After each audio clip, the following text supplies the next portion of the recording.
வணக்கம். மாதங்களில் மிகவும் புண்ணியமான மாதமாக கருதப்படும் மாசி மாதத்தில் புண்ணிய தீர்த்தங்களில் அமிர்தம் கலப்பதாக சொல்லப்படுகிறது.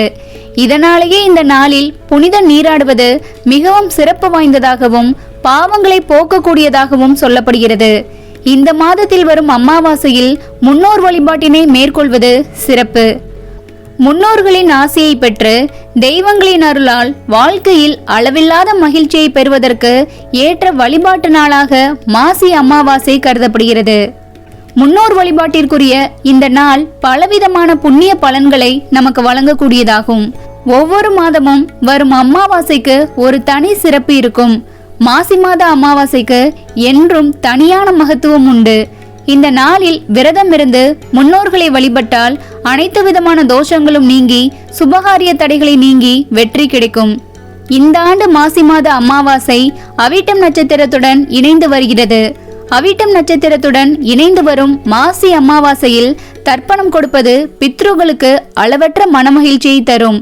இந்த நாளில் அன்னம், தண்ணீர் ஆகியவற்றை தானம் செய்தால் 16,000 ஆண்டுகள் பித்ருக்களை சிரார்த்தம் செய்து திருப்தி செய்த பலன் கிடைக்கும்.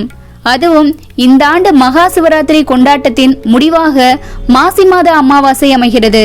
சிவ வழிபாடு செய்து சிவனின் அருளை பெற்ற கையோடு முன்னோர்களுக்கு தர்ப்பணம் கொடுத்து அவர்களின் ஆசையை பெற்றால் பித்ருதோஷங்களிலிருந்து விடுபட முடியும்.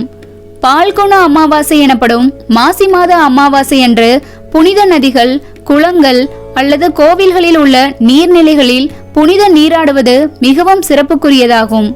இது மனம், உடல், ஆன்மாவை தூய்மை செய்து ஆன்மீக பயன்களை பெறுவதற்கு நம்மை தயார் செய்யும். நீராடலுக்கு பிறகு சூரிய பகவானை வழிபட்டு முன்னோர்களுக்கு தர்ப்பணம் கொடுத்து அவர்களின் ஆசீர்வாதங்களை பெற வேண்டும். மாசி மாத அமாவாசை என்று விரதம் அனுஷ்டித்து முன்னோர்களை மனதார நினைத்து வழிபட வேண்டும். மேலும் நம்மால் முடிந்த அளவிற்கு தானம் செய்வதால் முன்னோர்களின் ஆத்மா சாந்தியடையும். மற்றவர்களின் பசியை போக்கவும் அவர்களுக்கு வேண்டிய உதவிகளை செய்யும் வகையிலும் தானம் அளிப்பது முன்னோர்களுக்கு மனநிறைவை தரும். இதனால் நமக்கு நிறைவான வாழ்க்கை அமையும் என்று சொல்லப்படுகிறது. அமாவாசை நாளில் சிவபெருமானுக்கு பால், தயிர், தேன் ஆகியவற்றால் அபிஷேகம் செய்வது நல்லது. அதோடு கருப்பு எல்லை நைவேத்தியமாக படைத்து அவரது அருளை பெற வேண்டும். இந்த வழிபாடு இறைவனுடன் ஆன்மீக இணைப்பை வலுப்படுத்தி வாழ்க்கையில் சமநிலையையும் நலத்தையும் ஏற்படுத்தும். மாசி அமாவாசை மௌனி அமாவாசை என்றும் அழைக்கப்படுகிறது. இந்நாளில் சனி பகவானுக்கு மாசி அமாவாசை மௌனி அமாவாசை என்றும் அழைக்கப்படுகிறது. சனி பகவானுக்கு பிரத்யேகமான நாளாக இந்நாள் கருதப்படுகிறது.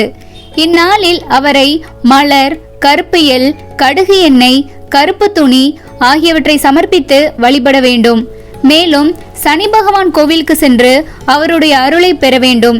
இது வாழ்க்கையில் ஏற்படும் எதிர்பாராத தடைகள் மற்றும் சிக்கல்களை நீக்கி முன்னேற்றத்தை உருவாக்கும் என்று சொல்லப்படுகிறது.